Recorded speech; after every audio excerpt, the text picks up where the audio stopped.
Culture à la carte, un menu pour régaler votre culture.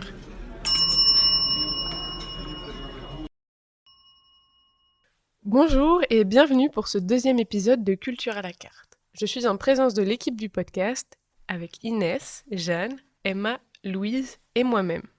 Je vous propose de prendre l'apéritif. Avec plaisir. Pour notre second podcast, nous avons décidé de nous attaquer à un sujet ancien mais aussi d'actualité, le vandalisme. Moi, je propose qu'on commence par définir un peu peut-être le terme de vandalisme du coup. Donc, c'est le fait de détruire, dégrader ou détériorer un bien public ou privé volontairement. Donc, c'est un terme issu du mot vandale qui désignait un peuple germanique qui a longtemps été associé à l'idée de violence, comme par exemple avec la destruction de l'Empire romain. Le mot il a été inventé pendant la Révolution française par l'abbé Grégoire, qui va utiliser ce terme pour désigner les actes de destruction contre le patrimoine en lien avec l'Ancien Régime. Et c'est important de souligner que le vandalisme est puni par l'État et peut faire l'objet d'un emprisonnement ou d'une amende. Avec ce numéro, on va évidemment parler de patrimoine, mais pas que. On souhaite avoir une approche pluridisciplinaire, transversale, sans forcément respecter une chronologie précise.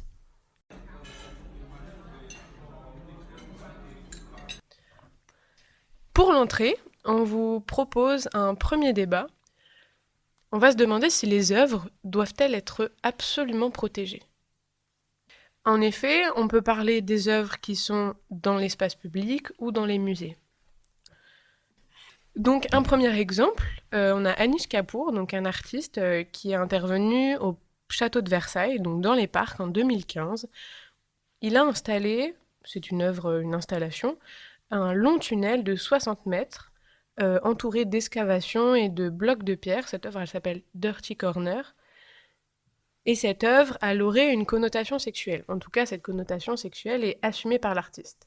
Pourquoi ? Parce que c'est une sorte de forme de trompe. Et en plus de ça, dans les médias, ça a été qualifié de vagin de la reine. Donc, on connaît cette connotation sexuelle, et forcément, ça n'a pas trop plu au public. Il y a des gens qui ont tagué l'intérieur de cette installation. On suppose des gens qui étaient très attachés à l'histoire royale de la France, qui ont mal reçu cette œuvre, et qui ont donc fait des tags à tendance royaliste et antisémite. Pourquoi antisémite ? Parce que Anish Kapoor est de confession juive de sa mère. Je peux vous lire un des tags, même si c'est assez violent. On a un tag qui dit « Le second viol de la nation française par l'activisme juif déviant ». Voilà, il y en avait plein d'autres, on voit un peu les images, il y a vraiment des tags partout sur les pierres qui sont devant l'installation. Et ça pose la question de est-ce qu'on va censurer ça ? Alors, le château de Versailles a décidé d'enlever ces tags, mais l'artiste, à l'origine, voulait les conserver, puisque pour lui, ça fait partie, en fait, de l'œuvre, puisqu'on parle aussi de l'artiste avec ces tags, finalement, même si l'œuvre, en fait, n'est pas concernée par ces questions de confession juive, etc. On peut se dire aussi que si l'artiste a voulu conserver ses tags, c'est parce qu'il a conscience que, en exposant une œuvre dans l'espace public, elle sera nécessairement soumise à ce type d'attaque. Ça nous amène à nous demander si finalement, qu'est-ce qu'on doit faire de ces œuvres une fois vandalisées, quelle démarche est à adopter de la part que ce soit des artistes, des conservateurs dans les musées. Est-ce qu'on va continuer d'exposer l'œuvre telle quelle ? Le discours va-t-il évoluer ? Est-ce qu'on doit fermer l'exposition, nettoyer l'œuvre ? Je pense que certains peuvent défendre l'idée que justement la dégradation fait partie de l'histoire de l'œuvre et un peu comme un témoignage finalement des événements qui se sont passés. Par exemple, la tableau de Vermeer, là, de la jeune fille à la perle, en 2022, elle a été vandalisée par les activistes Just Stop Oil pour interpeller justement sur le climat. Mais certains ont suggéré justement de conserver en fait ces traces pour donner un petit peu une nouvelle dimension à l'œuvre. Donc je pense qu'il y a cette idée que le vandalisme ne doit pas spécialement être vu comme quelque chose, enfin comme toujours comme quelque chose de négatif. Après, moi je pense que l'approche est différente quand il s'agit de chefs-d'œuvre comme La jeune fille à la perle et que par rapport à des œuvres contemporaines comme celle d'Anish Kapoor, parce que là le sujet c'est pas contre La jeune fille à la perle, l'activisme n'est pas contre l'œuvre, mais elle permet de défendre quelque chose. Je pense qu'on aura l'occasion d'en parler un petit peu après. Et aussi, avec les œuvres chefs-d'œuvre, comme tu dis, et classiques, il y a la dimension de ça appartient à tout le monde, ça fait partie du patrimoine, et les gens n'ont pas le même attachement à ces œuvres-là qu'ils vont avoir pour Anish Kapoor, et ça va pas les concerner de la même manière aussi. Après, il y a une autre question qui se pose dans le vandalisme, c'est que là, on a vu que c'était plutôt des visiteurs qui réagissaient contre une œuvre ou qui utilisaient une œuvre pour défendre un discours. On a aussi l'exemple du vandalisme par des artistes. Tu peux peut-être nous en parler un petit peu plus, Jeanne. Alors oui, alors du coup, il y a des artistes qui sont pas forcément toujours en accord avec ce que d'autres artistes vont exposer. Donc c'est le cas de Pierre Pinocchielli, qui en fait va en 1993, qui va en fait uriner dans l'œuvre de Marcel Duchamp, qui s'appelle donc La Fontaine. Donc il va en fait revendiquer qu'il veut remettre l'œuvre à sa place, donc qui est à la base un urinoir et non une œuvre d'art selon lui. Bon, cependant cet acte a assez marqué les esprits et il a été condamné en fait à payer quand même une amende assez lourde. À part cet artiste qui détruit une autre œuvre d'artiste, on a aussi des artistes qui vont détruire leurs propres œuvres ou pour en faire une autre œuvre. Donc c'est par exemple le cas de Ai Weiwei qui va détruire en fait un vase lors d'une performance qui va donner un triptyque de 3 photographies en 1995. Et en fait, donc, il laisse tomber une urne de la dynastie des Han qu'il a reproduit pour donner en fait ces photos et pour donner cet acte de vandalisme qu'il va produire. Cependant, le fait que l'artiste va jouer justement du vandalisme peut aussi aboutir malheureusement à le vandalisme de ses propres œuvres. Donc c'est le cas lors du vernissage de l'exposition Who Am I au Palazzo Fava à Bologne en Italie. Le 20 septembre 2024, donc son œuvre Porcelaine Cube qu'il a produit en 2009 a été délibérément détruit par un vandale récidiviste qui a déjà vandalisé plusieurs œuvres. Il va en fait se positionner par rapport à cet acte de vandalisme, donc il va être contre cette destruction et toute autre destruction. Et il va même jusqu'à les poster sur les réseaux sociaux. Donc l'acte a été en fait enregistré par les caméras de surveillance. Et donc en fait, cette œuvre n'avait pas but d'être détruite et donc a été détruite par ce vandale qui est contre, entre gros guillemets, les œuvres contemporaines, parce que c'est pas la première fois et c'est souvent des œuvres contemporaines auxquelles il s'attaque.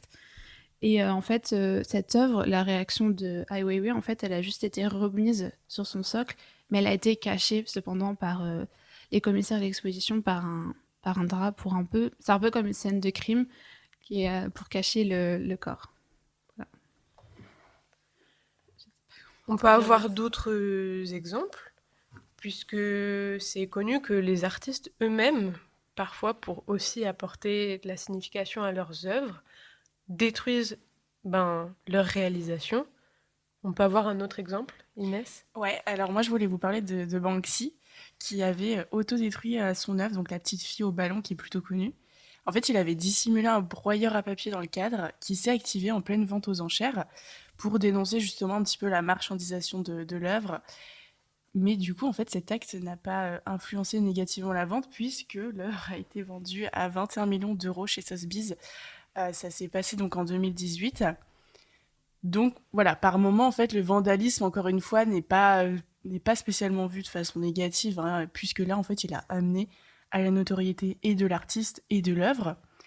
Donc parfois, il faut se demander, est-ce que vraiment faut effacer toutes les traces de vandalisme ou pas? C'est à voir.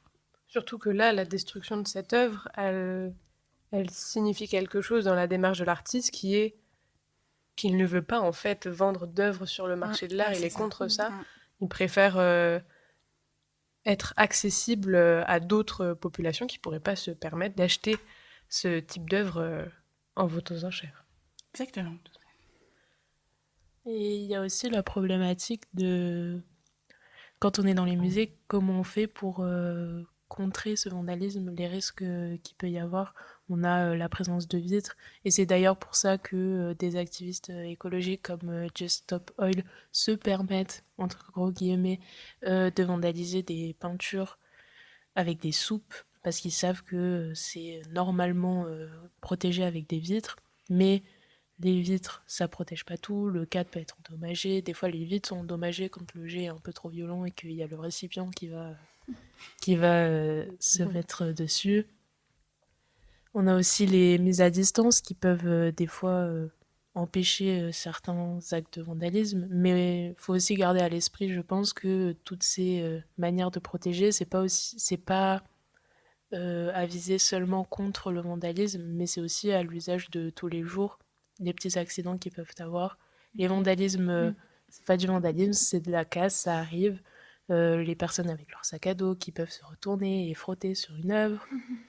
Il y avait le cas du petit garçon, je ne sais plus dans quel musée, si vous vous souvenez, dans un musée archéologique, qui avait cassé une amphore sans faire exprès. Et la démarche du musée avait été assez gentille par rapport à ça. Et ça avait été un moyen un peu éducatif de retourner la situation plutôt que de fustiger, si on peut dire, l'enfant qui avait cassé cette amphore. Après, les mises à distance, ça fonctionne pas toujours parce que là, pour le coup de Vermeer, littéralement, les activistes, ils sont passés derrière la mise à distance et ils sont collés au tableau, quoi. Donc, c'est vrai que... Après, on peut peut-être définir un peu ce que c'est une mise à distance. Parce que, je sais pas, dans l'imaginaire populaire, là, on parle vraiment d'une cordelette au sol. Donc, on veut la dépasser, on la dépasse. Oui, Voilà. ouais. On parle pas de, je sais pas, de rayons laser qui pourraient Des choses qui bipent, sonner. Ouais. En fait, c'est assez rare, les dispositifs sonores. Il y a quelques-unes de dispositifs sonores qui sont utilisés, par exemple, à Amsterdam, dans le musée du design, il me semble. Mais les surveillants réagissent, mais ça n'a pas un impact assez fort que vraiment un mur ou une vitre devant nous, quoi. Ouais.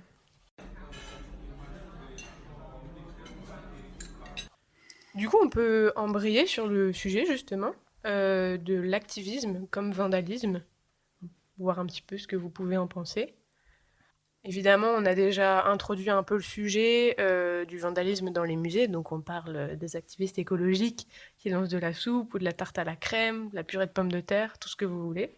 Je pose la question en fait de jusqu'où on est prêt à sacraliser une œuvre. Est-ce que l'œuvre est plus importante que finalement le message derrière ou pas, et jusqu'où on la protège. Après, il faut souligner que les œuvres ne sont pas forcément attaquées pour leur message, mais comme un moyen de rendre visible aussi. Comme on disait avant, les chefs-d'œuvre, comme par exemple Vermeer, c'est plus pour mettre en avant la cause que pour critiquer l'œuvre en elle-même. Donc ça permet de faire passer un message politique assez fort. Et ça fonctionne, puisque dans l'opinion publique, les débats qui vont suivre derrière, dans les journaux, les médias, etc., on en parle beaucoup, mais on va plus parler du moyen qui est utilisé pour parler de l'écologie que vraiment le discours en fait, qui doit être porté par ces activistes. C'est ça, genre ça peut desservir finalement la cause au final, parce que les gens vont juste être là, oh, on s'est attaqué à un chef-d'œuvre, ils se prennent pour qui, alors que... Il y a une idée derrière, mais qui n'est pas forcément bien amenée dans tous les cas. Malheureusement, c'est vrai que quand le vandalisme est utilisé pour mettre en valeur une cause, l'opinion publique ne va pas forcément bien réagir. Souvent, c'est le cas. Et même quand le vandalisme vient de la part des artistes, que ça prend la forme d'une performance, ça va pas plaire aux gens. Il faut dire ce qui est. On a l'exemple de Deborah de Robertis, qui est une artiste contemporaine qui fait des performances, surtout, qui, en 2024, mai 2024, donc il n'y a pas si longtemps, au cours d'une exposition qui se tenait au Centre Pompidou à Metz, l'exposition c'était à propos de Lacan et de son lien avec les artistes. Il y avait L'origine du monde de Courbet, parce qu'en fait, Lacan, c'était le dernier possesseur privé de cette œuvre-là, qui était exposée. Et on avait invité Deborah de Robertis à exposer une de ses œuvres. Il faut savoir que Deborah de Robertis, elle est connue pour ses performances et ses actes un peu, choquant, si on peut dire. Elle est connue surtout pour avoir montré son sexe à la Joconde, mais aussi en 2014, devant la même œuvre, L'origine du monde, elle avait posé en montrant son sexe, photo qui était d'ailleurs exposée à l'exposition dont je vous parle. Et en fait, en mai 2024, lors de l'exposition, elle est accompagnée de 2 autres femmes. Elles ont mené une action. Donc, elles ont vandalisé l'origine du monde notamment et 4 autres œuvres en mettant des hashtags MeToo dans une performance qui est On ne sépare pas la femme de l'artiste, donc pour critiquer le sexisme dans le monde de l'art et les abus de pouvoir dont font preuve les curateurs, directeurs et ceux qui sont finalement dans des positions de pouvoir dans les mondes de l'art contemporain. Elle a aussi subtilisé, si on veut dire, une broderie de Annette Messager c'était Je pense donc je suce. Alors, cette broderie qu'elle a subtilisée, elle appartenait au curateur de l'exposition. Et pour elle, c'était une réappropriation. Parce que pour tout vous dire, en fait, il y a une relation entre Deborah de Robertis et le curateur de l'exposition qui était déjà assez problématique. En fait, peu de temps après justement cet acte de vandalisme, elle a publié une vidéo d'elle et de ce curateur en question, où il lui demandait une fellation, en gros pour dénoncer le pouvoir que ces personnes pouvaient exercer vis-à-vis des femmes dans le monde de l'art, qu'ils en abusaient. Et pour elles, subtiliser la broderie de Annette Messager, c'était une manière de se réapproprier et de dénoncer tout ça. Bon, le résultat est que elles ont été arrêtées et le Centre Pompidou devait porter plainte. On voit bien que le résultat, c'est qu'il n'y a pas une réaction positive. Il y a quand même des personnes qui la soutiennent dans sa démarche, mais comme on le disait tout à l'heure, le fait de toucher à des œuvres classiques... Parce qu'on en rigole moins que quelqu'un qui urine dans la fontaine du champ, Oui. qui est une œuvre plus contemporaine, alors que là, c'est des tableaux très classiques, surtout courbés. Donc, Avec un sujet qui est quand même assez lourd aussi. oui, voilà.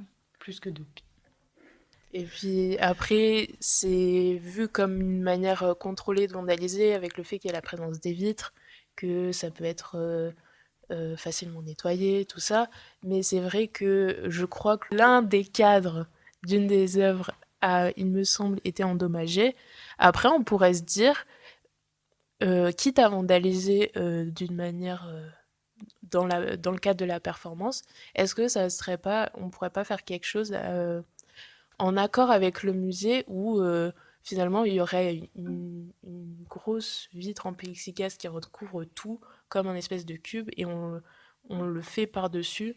Comme ça, on est sûr que ça endommage rien. Après, ça enlève à l'acte dénonciateur, forcément, je pense. C'est quelque chose qui est fait par certains activistes écologiques, peut-être par tous, on ne le sait pas vraiment en fait en fond, mais par exemple, quand le printemps de Botticelli avait été attaqué par les militants écologistes, ces militants en question avaient pris contact avec les restaurateurs et les conservateurs en amont pour savoir ce qui pouvait être fait, ce qui pouvait ne pas être fait, comment, pour pouvoir un peu prévenir en fait ces démarches-là. Donc là, les conservateurs doivent être OK avec la démarche et en fait plus protéger l'œuvre pour permettre quand même l'acte. Et en l'occurrence, pour Deborah de Robertis, je pense qu'elle avait connaissance de la vitre et des vitres des autres œuvres qui étaient exposées qui avaient des vitres, parce qu'elle n'était pas à son premier coup d'essai, elle avait déjà fait cette performance en 2014. Donc je pense qu'il y a un lien quand même avec cette œuvre-là. Et aussi, à noter, je ne l'ai pas dit, mais elle a vandalisé sa propre œuvre qui était exposée justement de sa photo devant l'origine du monde, qui mettait un peu en abîme. Elle a aussi vandalisé sa propre œuvre. Donc il y a aussi, je pense que c'est à noter, c'est pas anodin.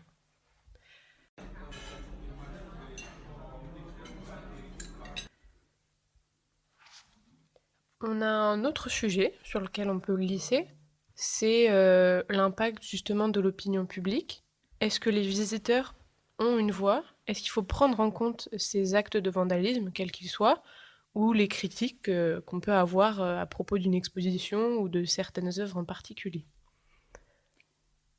Du coup, en fait, pour illustrer peut-être ces questions-là, on peut prendre le cas de Myriam Khan avec son œuvre Fuck Abstraction exposée au Palais de Tokyo en 2023. Donc, pour expliquer un peu l'œuvre, c'est une œuvre qui dénonce les horreurs de la guerre, en fait, les conséquences de la guerre sur lesquelles on parle moins.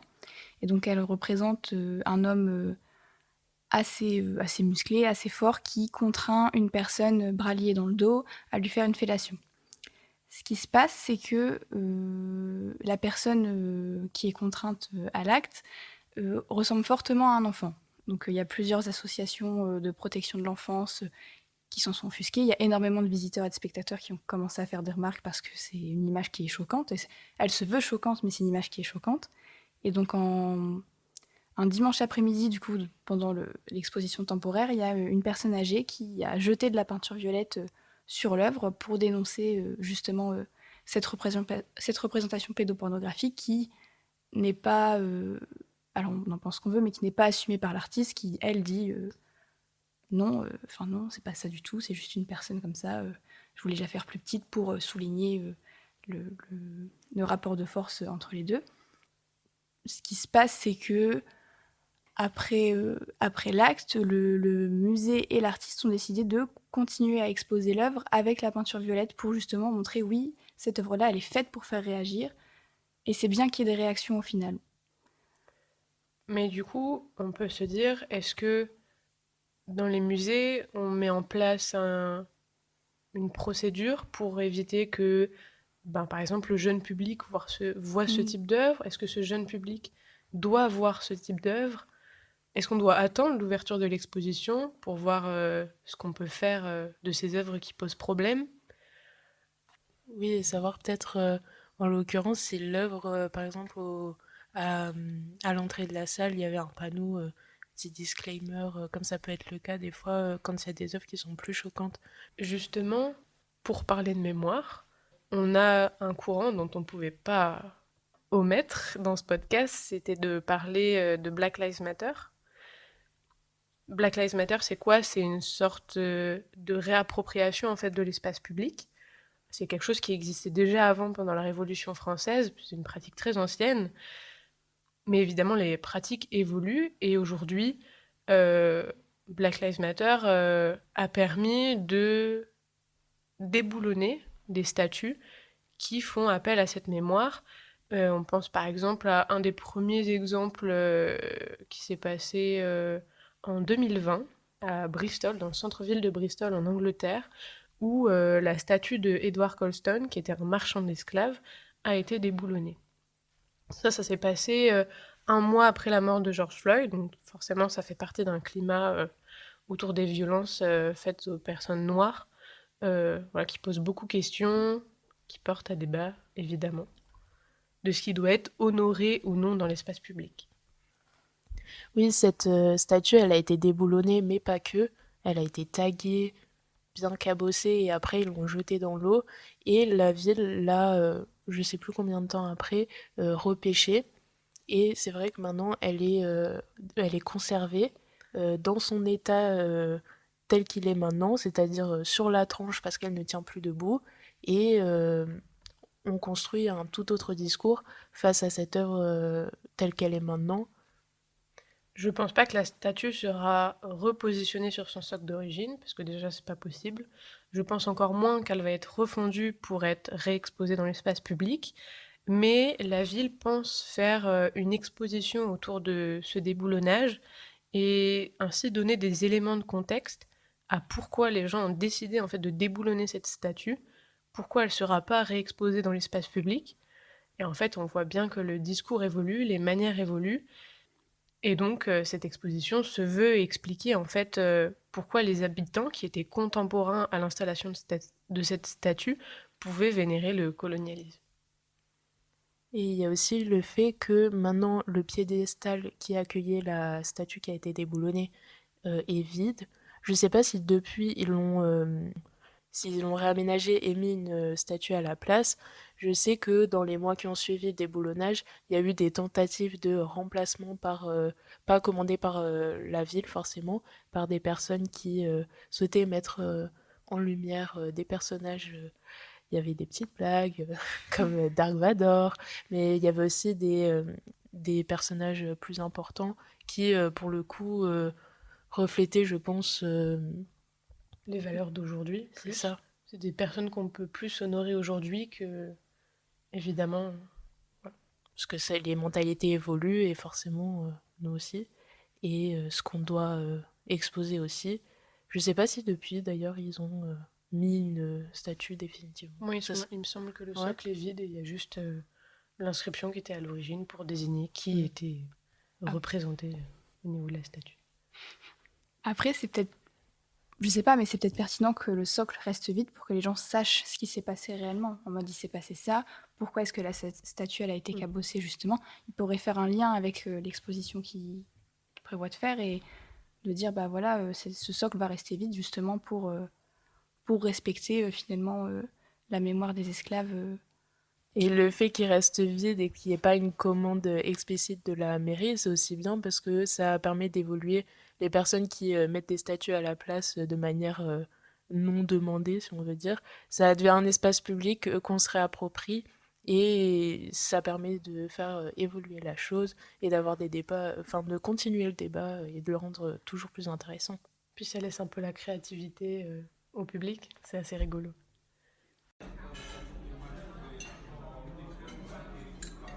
Pour notre dessert, on vous propose une troisième question. Qu'est-ce qui est vandalisme et qu'est-ce qui peut être art? Par exemple, il y a toute la question du street art qui du coup prend comment dire, sa possession de l'espace public, mais disons que c'est pas légal. Mais il y a beaucoup de très grands noms d'artistes qui l'ont fait. On peut citer par exemple Emma, si tu as des petits exemples. Oui, il y a notamment Keith Haring, que maintenant on connaît très bien parce qu'il est sur les t-shirts de tout le monde finalement. Mais il a commencé dans les années 80 en muni de ses craies dans le métro new-yorkais sur les panneaux publicitaires à faire ses dessins à la craie. Des dessins qui n'étaient pas voulus, qui étaient... Enfin, pas voulus, pas commandés et qui n'étaient pas vraiment de la publicité, mais c'était une manière de se faire connaître et aussi de rendre accessible l'art au plus grand nombre parce que dans le métro, il y a tout le monde. Il a d'ailleurs été arrêté à ce moment-là, des images qui sont d'ailleurs très connues et qui a peut-être aussi contribué à sa popularité par la suite. Donc, Kifarin, pendant sa carrière, en fait, il a continué à faire ses dessins en fait dans l'espace public, mais cette fois-ci, c'était plutôt des commandes, c'était pas dans l'illégalité. Donc, il est devenu vraiment un artiste, il a été reconnu pour ses graffitis. C'est un peu le cas avec Banksy aussi, hein, on le sait bien, puisque maintenant, dès qu'il fait un tag, soit si l'œuvre peut être retirée, elle est retirée puis vendue ou exposée, soit pour la ville, c'est quand même une plus-value, puisque c'est une raison de plus pour venir en fait visiter la ville et voir ces œuvres de Banksy.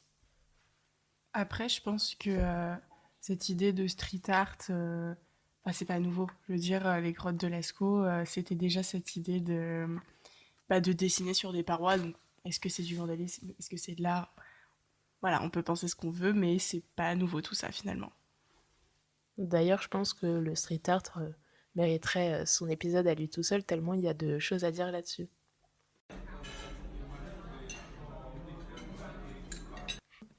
Pour tenter une petite conclusion, on peut dire que parfois le vandalisme est absurde, il peut être aussi humoristique ou alors porteur d'un vrai message. Le vandalisme peut être créatif, mais il est aussi et surtout une contestation et une transgression. Et oui, pour le thé au café, je voulais parler du vandalisme qui s'approprie des médiums différents, qui rentrent même dans les films.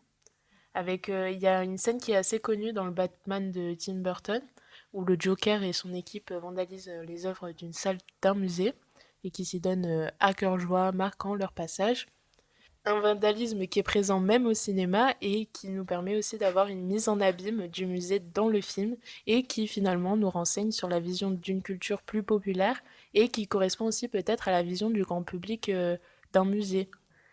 Un sujet qui mérite à lui-même, je pense, son propre épisode et c'est pourquoi le prochain épisode du podcast sera consacré au regard des films sur les musées et peut-être des livres aussi et comment ça a pu influencer notre vision à nous et la manière dont on se comporte dans un musée. Merci beaucoup. À À bientôt. bientôt.